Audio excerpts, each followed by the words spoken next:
মাশাআল্লাহ, মেয়ে তো আমাদের আগে থেকেই পছন্দ ছিল। আর আমার ছেলে মজিদরেও যেহেতু আপনাদের পছন্দ, তাহলে আর শুভরা যে দেরি না করো। আলহামদুলিল্লাহ। আলহামদুলিল্লাহ আলহামদুলিল্লাহ। বেন সাহেব ঠিকই বলছেন, শুভ কাজের দেরি করে লাভ কি? তাইলে আমরা সামনের শুক্রবারে বিয়ার দিন তারিখ ঠিক করি। অতি উত্তম, আমরা রাজি আছি। আলহামদুলিল্লাহ। নেন মিষ্টি মুখ করে না।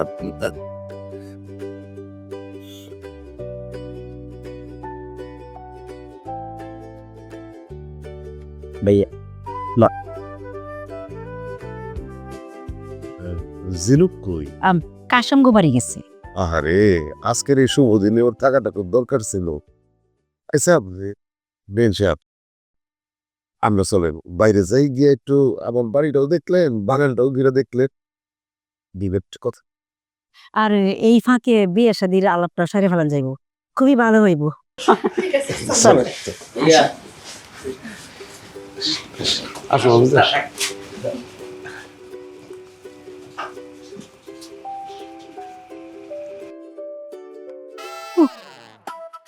দেখেন, এতক্ষণ ময়মুরবিরের সামনে ছিল বলে আমি কিচ্ছু বলতে পারি নাই, কিন্তু এত গুরুত্বপূর্ণ সিদ্ধান্তে যাওয়ার আগে আমার মনে হয় কথাবার্তা খোলাসা করে বলা উচিত। আমি আপনার যা যা বলবো মনোযোগ দিয়ে শুনবেন, ঠিক আছে? বিষয়টা হচ্ছে, আমি তো দেখতে শুনতে মাশাআল্লাহ অনেক সুন্দর, আমারও অপছন্দ করার কোনো কারণই নাই, কিন্তু খালি কি রূপ দেওয়া হইব? সংসার করার জন্য তো একটা মেয়ের গুণবতী হইতে হবে, কিন্তু আমার মধ্যে তো কোনো গুণই নাই। এত গুণের দরকার নাই, রূপবতী হইলেই হয়, আর রূপ থাকলে গুণের দরকার হয় না। এই যে সম্পূর্ণ কথা না শুনে আপনি আবেগে গা ভাসাই দিলেন, কথাটা শুনেন আগে। আচ্ছা ঠিক আছে, বলেন। আমি কিন্তু মোটেও লজ্জাবতী লাজুকলতা টাইপের মাইয়া না, আমি খুব দেয়ারিং, নরম স্বভাবের শরম পাওয়ার মতো মাইয়া কিন্তু আমি না, আমি কিন্তু গরম স্বভাবের চরম লেভেলের রাগী মাইয়া। আরে বাহ, মানে আপনার কথা শুনে না হাততালি দিতে ইচ্ছা করতেছে, দিলাম না। বিশ্বাস করেন, এতক্ষণ ধরে আপনার দেখলাম না, আমি ভাবছি কি আপনি একেবারে লজ্জাবতী লতার মতো। আমার আবার এই নরম স্বভাবের মেয়ে একদম পছন্দ না, গরম স্বভাবের মেয়ে পছন্দ। বিয়ে করার জন্য আপনি হচ্ছেন একদম পারফেক্ট। আমি কিন্তু রান্না বান্না করতে পারি না, আমার মাছ জীবনও আমার চুলার কাছে যাইতে দেয় নাই। এটা কোনো সমস্যা হইলো? রান্না বান্না করতে পারেন না, এটা কোনো সমস্যা না। আমি পারি তো, আমি সব রকমের আইটেম রান্না করতে পারি। আমি সব সময় ভাবছি আমি যার বিয়ে করব, আরে আমি একদম নিজের হাতে একদম দেখায় দেখায় রান্না করা শিখাবো। তাহলে তো হইলো, আপনার বিয়ে করলে আমার স্বপ্ন পূরণ হইব। আপনার সব কিছু একদম নিজের হাতে শিখাবো। আপনি দুজন একসাথে রান্না বান্না করলে প্রেম ভালোবাসার আবার মহব্বত পায়। কেমন গন্ডরে পাল্লাই পড়লাম। দেখেন, আমার কিন্তু আরো সমস্যা আছে, অনেক বড় সমস্যা আছে আমার। আমার কিন্তু প্রচুর রাগ, মাথায় যখন রাগ উঠা যায় আমি ঘরের সবকিছু ছোড়াছুড়ি করি, সবকিছু ভাঙা ফেলাই। আর এই জন্যই কয়েকদিন পর পর আমাকে ঘরের ফার্নিচার পরিবর্তন করা হয়। আচ্ছা আচ্ছা আচ্ছা, তাহলে দেখো পাওয়া, বিশ্বাস করেন আপনি যদি আমাদের বাড়িতে যান, গিয়ে দেখবেন সব পুরানো কাপড়। আমারে আমি বহুবার বলছি আম্মা এগুলো বদলাও বদলাও, না উনি বদলাইব না। আপনার বাড়িতে যাওয়ার সাথে সাথে যখন রাগ টাগ করবে, রাগটা সব কিছু ছুঁড়ে টুড়ে ফালাই দিবে। বাধ্য হয়ে আমার নতুন আসবাবপত্র নিয়ে আসবো, বাড়ি থাকবো ঝকঝকা তকতকা। এই যে আমার সবচাইতে বড় সমস্যাটাই তো আপনারা বলতে ভুলে গেছি আমি। আরো আছে? আরো আছে, সেটা হয়েছে আমার যখন মাথা অনেক রাগে ফায়ার হয়ে যায়, তখন কিন্তু আমি এই রাগ আমার আপন মানুষের উপরে দিয়ে নিটাই। যেমন বিয়ার পরে আপনি হইবেন আমার কাছের মানুষ, সুতরাং যখন আমার মাথায় রাগ উঠবো, দেখা গেল ঘরের গটি বাটি জগ থালা বাটি গ্লাস যা আছে সব আপনার উপরে পড়বো, দেখা গেল চট থাবা কিল ঘুষি সব করতে পারে, মাথাও ফাইটে যেতে পারে, তখন কিন্তু আপনি আমার দোষ দিতে পারবেন না। জীবনও দোষ দিব না।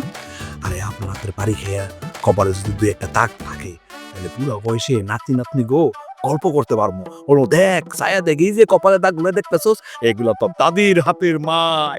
আরে বউর হাতে যদি তুই সেটা মাই নাই খেলাম, তাহলে আর পুরুষ মানুষ করতে হবে। আর আপনি বুঝতেছেন না, আরো আছে, আরো অনেক।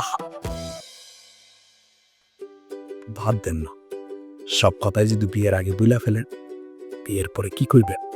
আপনার আমার পছন্দ হয়েছে, সামনের শুক্রবারের বিয়া ফাইনাল, শুক্রবারে দেখাইব আপনার সাথে।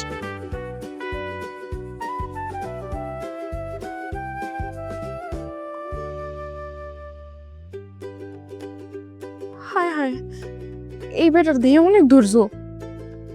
এখন আমি বিয়েটা ভাঙবো কেমনে? আমি তো জয়নালটা সারা বাসুন না। বুঝছি, বিয়ার দিনই ওর শাস্তা করতে হবো।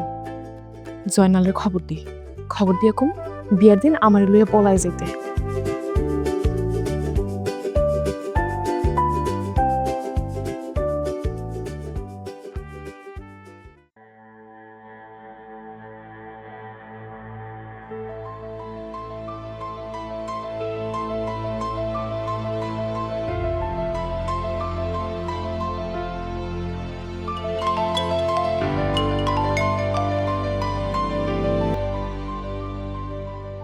হ্যালো। সমস্যা কি তোমার? হ্যাঁ, তোরা কতক্ষণ ধরে ফোন দিতাছি, তুমি ফোন ধরতেছো না, তোমার ফোন বন্ধ ছিল কেন? আরে ফোনের ব্যাটারি নষ্ট হয়ে গেছে, ওর দোকান থেকে ঠিক করে এই মাত্র বাইরে এলাম। মানে শুনো, কেমনি কি করবা? আচ্ছা শোনো, আমি ব্যাগ বস্কা সব রেডি করে ফেলাইছি, তুমি তাড়াতাড়ি আমাকে বাড়ির পিছনে আমলকি বাগানে চলে আসো, তুমি আসলে আমি পলায় যাবো। আচ্ছা ঠিক আছে, আমি আমলকি বাগানে গিয়ে অপেক্ষা করতেছি। হ্যাঁ, তুমি বাইরে আমার ফোন দিও। আচ্ছা ঠিক আছে। শুনো, ওই টাকা পয়সা গয়নাগাটি তো সব লইছো তো? আরে বাবা, সব নিতাছি আমি, এখন রাখি। আচ্ছা ঠিক আছে, আমি আইতেছি।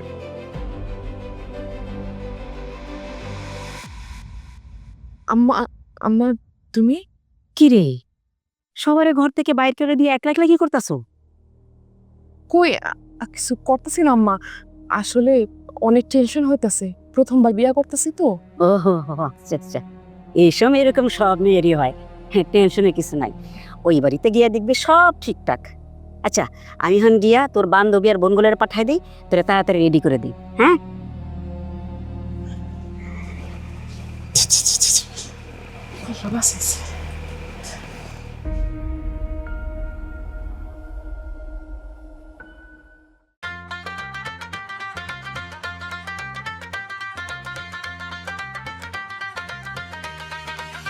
আসসালামু আলাইকুম বেন্ডা।